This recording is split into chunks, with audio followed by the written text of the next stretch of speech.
Sí, Gracias, Alex. Luego tendrás ocasión de intervenir siempre que quieras, claro. pero vamos a dejar ahora que cada uno de nuestros invitados pues, pueda dar su primera impresión sobre esto que ha empezado en Austria y sobre lo que está extendiéndose por toda Europa.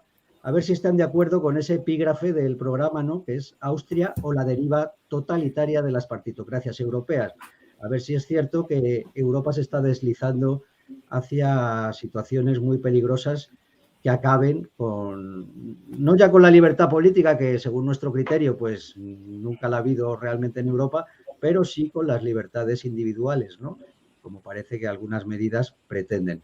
Me gustaría empezar con Juan Manuel, que es la primera vez que viene y somos todo oídos para escucharte. Después que hable Jorge Sánchez de Castro, luego Daniel y luego Héctor. Hacemos una primera ronda así y luego ya quien quiera pues puede intervenir para matizar o para añadir algo. Así que adelante, Juan Manuel, cuando quieras.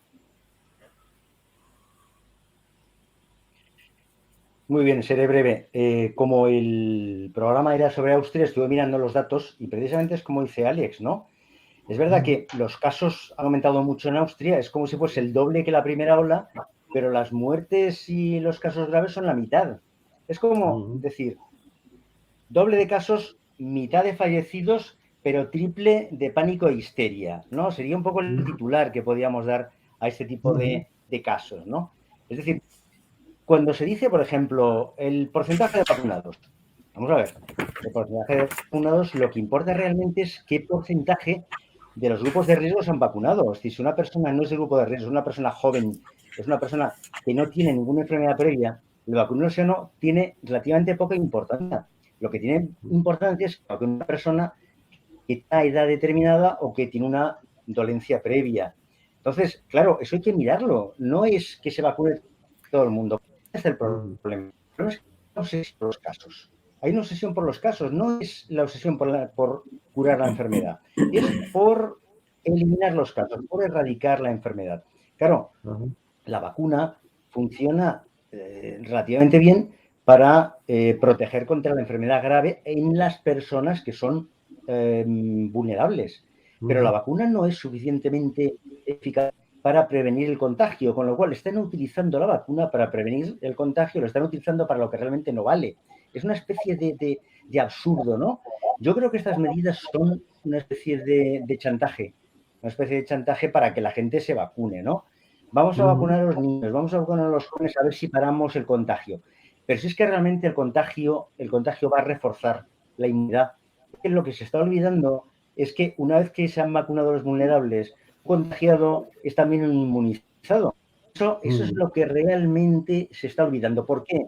Porque el miedo al contagio es tal que eso no se puede decir.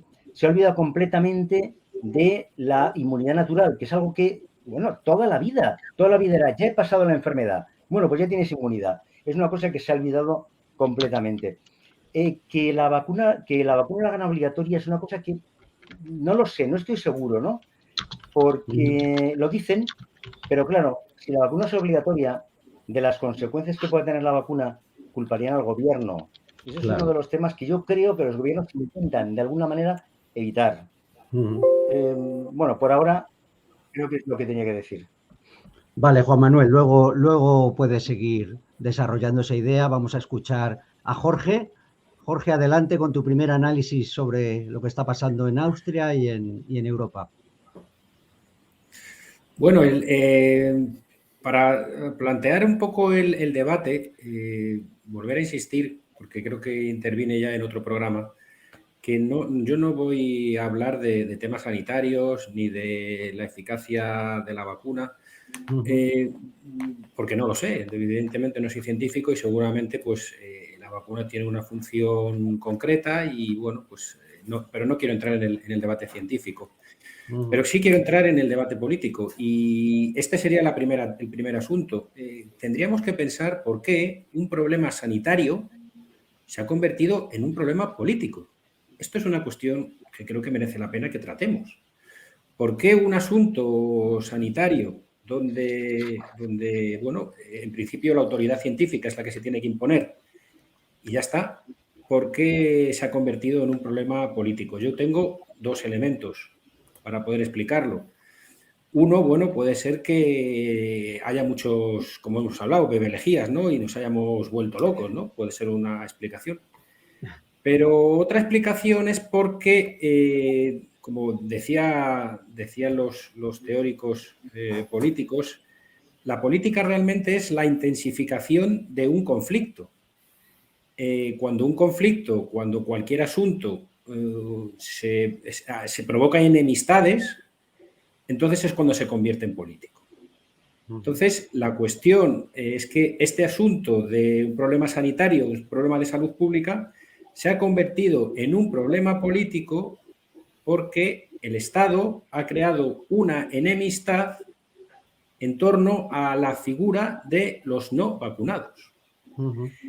Esto ha provocado una reacción de las personas no vacunadas y el Estado, lejos de abandonar la posición o de intentar un acuerdo, actúa de forma autoritaria, cada vez de forma creciente con esta población y convierte un problema de salud pública en un problema político de primer nivel.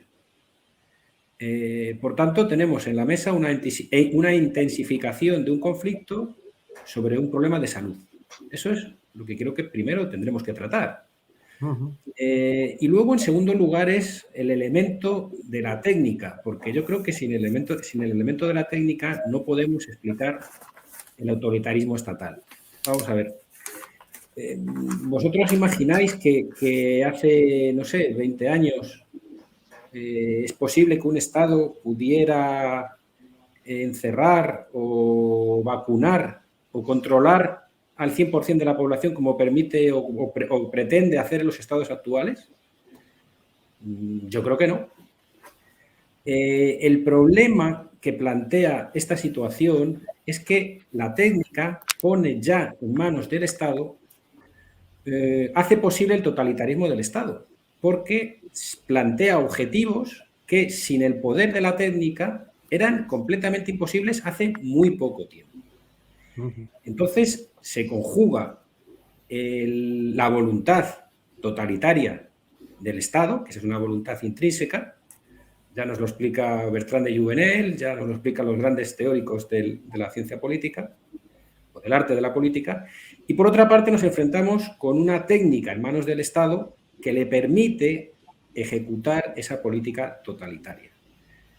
Porque si no, no estaríamos hablando de esto. Si el Estado no tuviera la capacidad de vacunar de forma masiva y controlar las decisiones en términos de multas, en términos de persecución, con el pasaporte COVID, porque claro, el pasaporte COVID se puede imponer porque hay una técnica que permite este control. Entonces, estos dos elementos, la conversión por parte del Estado de un asunto de salud pública en un problema político como consecuencia de la intensidad del conflicto, y el segundo elemento es el poder de la técnica en manos del Estado para garantizar las medidas totalitarias, yo creo que son los dos elementos relevantes que convierten este asunto en algo más que un problema de sanidad y que creo que tenemos que profundizar para ver de qué manera, qué futuro nos espera y qué naturaleza de Estado tenemos.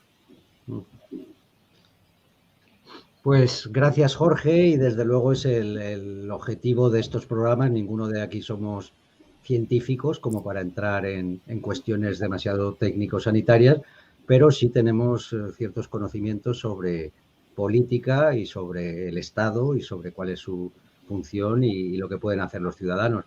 Vamos a escuchar a Dani, creo que era quien le tocaba. Sí. Dani, te oímos. ¿Tu primer análisis? Sí, bueno, lo que ha comentado Jorge, de que se trata de un problema político, cualquier persona que se pare a pensar y tenga un mínimo de conciencia política se da cuenta que estamos ante una propaganda de dimensiones increíbles. ¿Y por qué digo que es una propaganda? Porque la propaganda se caracteriza por esconder, por no decir la verdad. Y cuando digo que no se está diciendo la verdad, para empezar, se le está llamando vacuna a algo que es un medicamento profiláctico.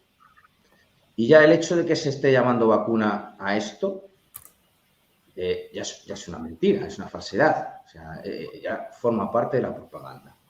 Eso para empezar. Después, Juan Manuel apuntaba muy bien a que se está centrando todo en el número de casos en lugar de enfocarse en el número de muertes, que es lo realmente importante. Y no solo, y habló de la inmunidad, que es un factor fundamental que se está sacando de la ecuación en todos los medios de comunicación. No sabemos en qué situación nos encontraríamos si no hubiese habido vacunación. Es posible que igual nos encontrásemos en la misma situación debido a la inmunidad que llaman de rebaño. Y se están empleando recursos económicos en la vacuna cuando ni siquiera se sabe cuál es la inmunidad que tenemos actualmente, cuando se podría perfectamente conocer simplemente solicitando a toda la población que se haga un análisis de anticuerpos para saber qué porcentaje de la población está ya inmunizada, qué porcentaje de la población ha pasado ya el virus. Porque este virus a mucha gente le ha pasado, lo ha pasado y prácticamente lo ha pasado como un resfriado y a lo mejor no saben ni siquiera que lo han pasado. Algunos no saben ni que lo han pasado y a lo mejor están ya inmunizados. Entonces, lo primero para poder atajar un problema es conocer la situación actual. Obviamente, cuando empezó todo, no tenía a lo mejor tanto sentido, pero a día de hoy tiene todo el sentido del mundo de saber qué porcentaje de la población está ya inmunizado para poder saber la situación real. Bueno, de momento eso es lo que quería decir. El lenguaje, hay una perversión enorme en el lenguaje al llamar vacunas a lo que es un medicamento profiláctico. Gracias, Dani. Pues nos queda escuchar la primera intervención de Héctor. Adelante. Sí, gracias, Cristóbal. Bueno, yo estoy fundamentalmente de acuerdo con lo que han dicho ya los compañeros. Estoy de acuerdo con Jorge, que ha comentado que esto se ha convertido, un problema sanitario se ha convertido en un problema político. Y estoy muy de acuerdo en lo que ha dicho Juan Manuel Blanco cuando ha subrayado que la vacuna no se hace obligatoria, sino que se hace la vida imposible a los no vacunados, que ha sido mi postura que yo ya he defendido en otros programas, ¿no? Para que de esa manera el político no incurra en responsabilidades que incluso podrían ser crímenes contra la humanidad. Estoy de acuerdo con ello, me parece bien apuntado, lo hemos tratado en otros programas. No es por ahí por donde yo quiero ahondar, yo quiero ir un paso más allá a raíz de lo que ha dicho Dani, de que no se pone el foco donde se debe poner, ¿no? O sea, la vacuna ya todo el mundo sabe que no inmuniza, que tú te puedes infectar y que puedes acabar en la UCI aún estando vacunado. Aunque a lo mejor las probabilidades de que acabes en la UCI son menores. También es cierto que estando vacunado puedes contagiar. Hay tratamientos alternativos de los cuales no se está haciendo ninguna propaganda, incluso se está discriminando a médicos que quieren aplicarlos. Hay muchos médicos que no se atreven a aplicarlos y simplemente, y se está también poniendo a un lado el tema de la inmunidad de grupo, como han comentado los compañeros también, y únicamente es vacuna, vacuna, vacuna, vacuna. La pregunta es, ¿por qué? ¿Por qué se quiere vacunar a todo el mundo si ya todo el mundo sabe que no es lo mejor? ¿Por qué el político quiere descargarse de responsabilidad obligando a vacunar? ¿Por qué están haciendo eso? ¿Es una deriva totalitaria? Sí, totalitario es aquel que hace totalidades. Se está, en lugar de confinar o de obligar a vacunarse a personas de riesgo, no, se va contra los no vacunados, sean quienes sean.